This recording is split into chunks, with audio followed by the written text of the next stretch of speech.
Exam की तैयारी कैसे करें, अगर आप ये सर्च करके इस वीडियो में आए हो तो आप लोग एकदम सही वीडियो में आए हो। और मैं अपने पूरे विश्वास के साथ कह सकता हूं कि इस वीडियो को देखने के बाद आपको दूसरा कोई भी वीडियो देखने की जरूरत नहीं पड़ेगी।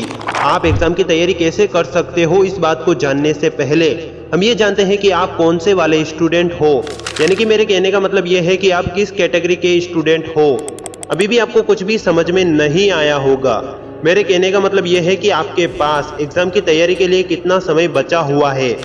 इस बात को आप इस चित्र के माध्यम से समझ सकते हो, जिसमें हमने स्टूडेंट को 3 भागों में बांटा है। जिसमें सबसे पहले वाले भाग में ये वो स्टूडेंट होते हैं जिन्होंने पूरे साल पढ़ाई की, यानी कि एग्जाम की तैयारी की, लेकिन अब उसका रिवीजन कैसे करना है, उसकी तैयारी कैसे करनी है, वो उन्हें नहीं पता है।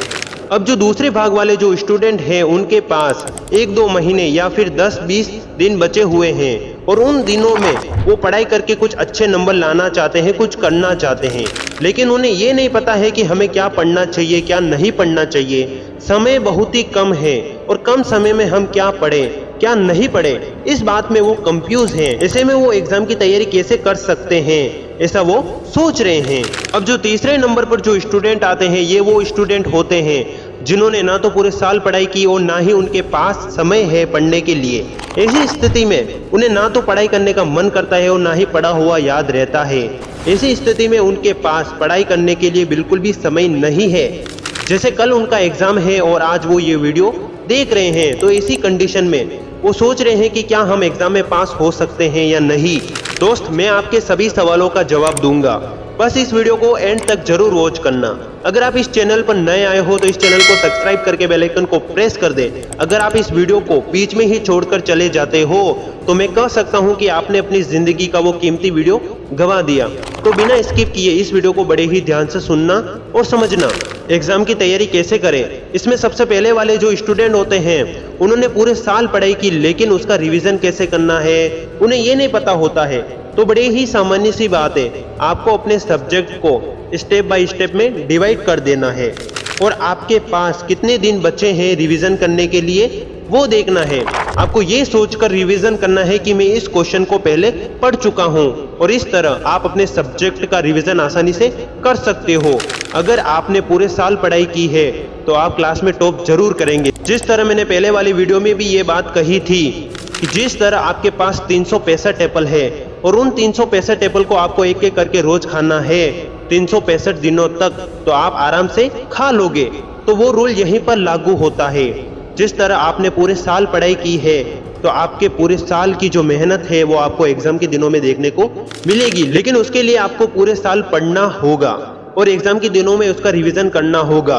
और ये समझना होगा कि मैंने इस क्वेश्चन आंसर को पहले पढ़ा था और अपने क्वेश्चन आंसर को एक बार पढ़कर उसे छोड़ देना है, ताकि आपके दिमाग में जो ओल्ड मेमोरी है उसकी रिकवरी आसानी से हो जाए। अगर आपका सवाल ये है कि हमें पढ़ाई में मन नहीं करता है तो आप ये वीडियो देख सकते हैं, लेकिन अगर आपका सवाल है कि हमें पढ़ा हुआ याद नहीं रहता है तो आप ये वाला वीडियो देख सकते हैं। लेकिन अगर आपका सवाल है कि मैं पढ़ाई क्यों कर रहा हूँ और मेरे पढ़ाई करने के पीछे कोई उद्देश्य ही नहीं है, तो आप ये वाला वीडियो देख सकते हो। लेकिन एग्जाम आ चुका है और आपको एग्जाम की तैयारी करनी है तो आपको यही वाला वीडियो देखना चाहिए। अब जो दूसरे वाले जो स्टूडेंट होते हैं उनके पास 1-2 महीने या फिर 10-20 दिन ही बचे हुए रहते हैं, तो ऐसी स्थिति में वो देखते हैं कि हमने पूरे साल तो पढ़ाई की ही नहीं है, तो ऐसी कंडीशन में हम पास कैसे हो सकते हैं, हमें क्या करना चाहिए, क्या नहीं करना चाहिए, यानी कि हमें क्या पढ़ना चाहिए, क्या नहीं पढ़ना चाहिए। ये स्टूडेंट एग्जाम के दिनों में बहुत ही टेंशन में रहते हैं और एग्जाम के दिनों में ये सोचते हैं कि हम कहीं फेल ना हो जाएं। तो मैं कह सकता हूँ कि ये बातें आपकी सोच के ऊपर निर्भर करती है कि आप क्या सोचते हो। मैं हमेशा आपको कहता हूँ कि आप हमेशा अच्छा सोचो। जैसे अगर आप ये सोचते हो कि मैं इस काम को नहीं कर सकता हूँ तो आप नहीं कर सकते हो, लेकिन अगर आप ये सोचते हो कि मैं इस काम को कर सकता हूँ तो आप कर सकते हो। जैसे अगर आपके पास 1-2 महीने या फिर 10-20 दिन ही बचे हुए हैं तो इन दिनों में आपको क्या करना है, क्या नहीं करना है, वो सारी बातें मैं आपको बताने वाला हूँ। तो सबसे पहले आपका जो भी सब्जेक्ट है उन सब्जेक्ट में आपको 20% चीजों पर फोकस करना है और 80% रिजल्ट आपको उन्हीं 20% से मिलेगा। और ये बात मैंने पहले वाले वीडियो में भी बता रखी है। कि आपके जो भी सब्जेक्ट है, जितने भी इंपॉर्टेंट क्वेश्चन हैं, उन इंपॉर्टेंट क्वेश्चन को पढ़ना है, याद करना है। जैसे अगर आपको ये लगता है कि ये क्वेश्चन एग्जाम में आ सकता है, तो उस क्वेश्चन को अपनी किसी नोटबुक में लिख दो और उन क्वेश्चन को आप बचे हुए दिनों में पढ़ो या याद करो। तो इस तरह आप अच्छे नंबरों से पास भी हो सकते हो, या हो सकता है कि आप अपनी क्लास में टॉप भी कर सकते हो। अब हम बात करने वाले हैं तीसरे भाग वाले स्टूडेंट की, जिनके पास 1 साल तो क्या 2-3 दिन भी नहीं बचे हैं। यानी कि मैं कह सकता हूं कि जैसे उनका कल एग्जाम है और आज वो ये वीडियो देख रहे हैं, तो ऐसी स्थिति में ना तो उन्हें पढ़ाई करने का मन करता है और ना ही उन्होंने पूरे साल कुछ पढ़ा है। तो ऐसी कंडीशन में वो सोच रहे हैं कि हम पास कैसे हो सकते हैं, क्योंकि हमारा जो ध्यान था पूरे साल किसी और काम में लगता था, इस कारण हम पढ़ाई नहीं कर पाए। और अब हम पढ़ाई करने बैठते हैं तो हमें पढ़ाई में मन नहीं करता है और पढ़ाई करने का समय भी नहीं है। तो ऐसी स्थिति में हम करें तो करें क्या? तो देखिए, उन स्टूडेंट के लिए मैं एक ऐसा तरीका बताने वाला हूं जिसकी वजह से वो अच्छे नंबर भी ला सकते हैं और अच्छे नंबरों से पास भी हो सकते हैं। तो ध्यान से समझना इस बात को। जिस तरह किसी स्कूल में एक निबंध प्रतियोगिता होती है, उस निबंध प्रतियोगिता में आपको ये बताया जाता है कि आपको पर्यावरण संरक्षण पर एक निबंध लिखना है 3-4 पैराग्राफ का। तो उस स्कूल में पढ़ने वाले बच्चे उस निबंध को आसानी से लिख सकते हैं, और अगर आप उन बच्चों की जगह होते तो आप भी उस निबंध को आसानी से लिख सकते थे। तो यही तो मैं आपको समझाना चाहता हूं कि जिस तरह किसी स्कूल में 50 छात्र छात्राएं हैं, तो उनमें से 30 स्टूडेंट ने भी निबंध प्रतियोगिता में भाग लिया है, तो वो 30 स्टूडेंट भी अपने अपने विचार लिखेंगे। और विचार ऐसे ही नहीं कहीं से पढ़ के आए वो, बल्कि उन छात्र छात्राओं ने अपने आसपास के वातावरण को महसूस किया, अपनी स्थिति को देखा, उनका जितना भी पुराना ज्ञान था वो उन्होंने उस निबंध प्रतियोगिता में लिखा। यानी कि आप सोच सकते हो कि आपका दिमाग क्या क्या सोच सकता है, और यही फॉर्मूला आपको अपने एग्जाम में अप्लाई करना है। यानी कि मेरे कहने का मतलब ये है कि आपका जितना भी पुराना ज्ञान है उसे एग्जाम में प्रस्तुत करना है। यानी कि मैं दूसरे शब्दों में कह सकता हूं कि अगर कोई क्वेश्चन आपको पूछा जाए या कोई शब्द पूछा जाए, तो उस शब्द से रिलेटेड आपको सोचना है कि ये शब्द मेरी जिंदगी में कहाँ इस्तेमाल हो रहा है, इसे मैंने कहाँ कहाँ देखा है, किस जगह पर मैंने महसूस किया है। और ठीक इसी तरह यह फॉर्मूला अप्लाई करके आप एग्जाम में अच्छा नंबर ला सकते हो। लेकिन ध्यान में रखना, ये सिर्फ थ्योरिकल सब्जेक्ट के लिए ही इस्तेमाल हो सकता है। अगर हम प्रैक्टिकल क्वेश्चन के बारे में बात करें तो आपको उसके लिए पढ़ना ही पड़ेगा। आपके पास जितना भी समय है उस समय में आपको प्रैक्टिकल क्वेश्चन देखने ही पड़ेंगे। मैं आपको थ्योरिकल सब्जेक्ट के लिए एक ऐसा तरीका बताने वाला हूं जिसकी वजह से आप अच्छे नंबर भी ला सकते हो। एक ऐसा सूत्र बताने वाला हूं, एक ऐसा तरीका बताने वाला हूं जिसकी वजह से अगर आपने पूरे साल पढ़ाई भी नहीं की है तो भी आप अभी भी अच्छे नंबर ला सकते हो। वो कौन सा तरीका होने वाला है, ध्यान से समझना इस बात को। आपको ज्यादा कुछ नहीं करना है। आपका जो सब्जेक्ट है, अगर वह थ्योरिकल सब्जेक्ट है तो आपको उसमें ज्यादा कुछ नहीं पढ़ना है, बल्कि आपको ये सोचना चाहिए कि जो सब्जेक्ट का जो नाम है वो किस नाम से रिलेटेड है, उसकी इंफॉर्मेशन निकालो और उससे रिलेटेड आप अपने मन में सोचो और एग्जाम में उसे लिखो। और ये देखो कि बाहर की दुनिया कैसी है, उसे महसूस करके आप लिख सकते हो एग्जाम में और अच्छे नंबर ला सकते हो।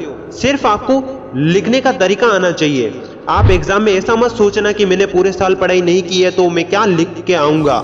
मैंने क्या कहा कि आपकी सोच के ऊपर निर्भर करता है कि आप क्या सोचते हो।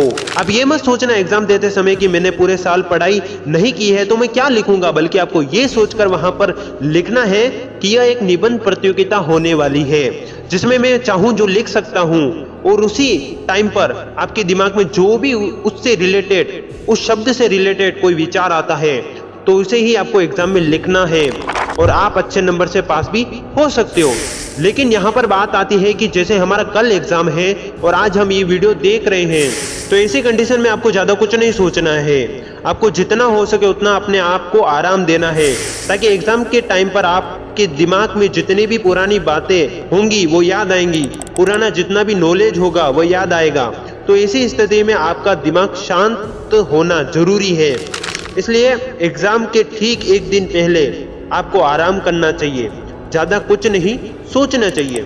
नमस्कार दोस्तों, मैं चेतन जी मोटिवेशन। अगर आपने मेरे बताए हुए इन 3 रूल को फॉलो कर दिया, यानी कि मेरी इन 3 बातों को अपने एग्जाम के टाइम पर फॉलो कर दिया, तो मैं 100% गारंटी के साथ कह सकता हूं कि आप एग्जाम में अच्छे नंबर से पास भी हो सकते हो, या हो सकता है कि आप टॉप भी कर सकते हो। लेकिन आप ये सोचकर घर पर बैठे मत रहना कि अब मेरा कुछ नहीं हो सकता है, अब मैं फेल ही होने वाला हूँ, तो आप सच में हो जाओगे। क्योंकि मैंने शुरुआत में ये बात कही थी कि आप क्या सोचते हो आपकी सोच के ऊपर निर्भर करता है। इसलिए अपने दिमाग में कभी भी नेगेटिव इफेक्ट कभी मत लाना, बल्कि पॉजिटिव इफेक्ट लाओ। अपने आप को पॉजिटिव रखो, मुस्कुराओ। आपको अपने ऊपर गर्व होना चाहिए कि मैं इस दुनिया में एक ऐसा इंसान हूँ जो चाहे जो कर सकता हूँ। मेरी एक और बात हमेशा ध्यान में रखना कि इस दुनिया में ऐसा कोई काम नहीं जिसे इंसान नहीं कर सकता है। वो चाहे तो सब कुछ कर सकता है। और मैं अपने आखिरी शब्दों में यही कहूंगा कि अगर आपने इस छोटी सी वीडियो से कुछ सीखा है तो इस वीडियो को एक लाइक और चैनल को सब्सक्राइब करके बेल आइकन को प्रेस कर दे, ताकि मैं इससे भी बेहतर वीडियो आप लोगों के लिए लेकर आ सकूं। और मैं आपसे एक छोटी सी रिक्वेस्ट करूंगा कि अपने मन में या अपने आप से ये कहो कि मैं ये कर सकता हूँ, मैं एग्जाम में अच्छे नंबर से टॉप कर सकता हूँ या पास हो सकता हूँ, तो आप 100% हो सकते हो। और इसी के साथ बहुत बहुत धन्यवाद। मैं आपसे मिलूंगा ऐसे ही किसी खास वीडियो में। तब तक के लिए जय हिंद, जय भारत। फिर मिलेंगे।